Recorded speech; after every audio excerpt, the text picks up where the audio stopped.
এই মাসে নির্বাচন করে ফেলেন, দেরি হলে লেট হয়ে যাবে, নেন ক্ষমতা নেন, এতই শখ নেন, নিজেরাই নেন।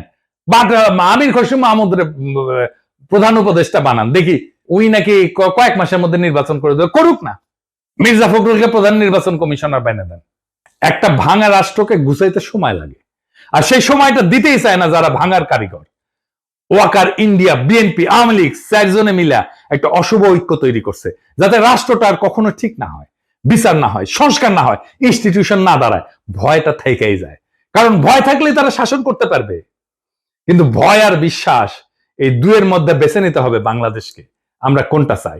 প্রফেসর ইউনূস ভয় দিয়ে শাসন করতে চায় না, তাই তিনি বলছেন সংস্কার ছাড়া নির্বাচন মানে প্রতারণা। অথচ ওয়াকাররা বলতেছে ডিসেম্বরেই ভোট করো। কেন? কারণ জনগণ যদি একটু সময় পায়, যদি ইনস্টিটিউট দাঁড়ায় যায়, যদি মানুষ বুঝে ফেলে তার অধিকার কি, তাহলে আর ভয় দিয়ে শাসন করা যাবে না। ওইখানেই তাদের ভয়।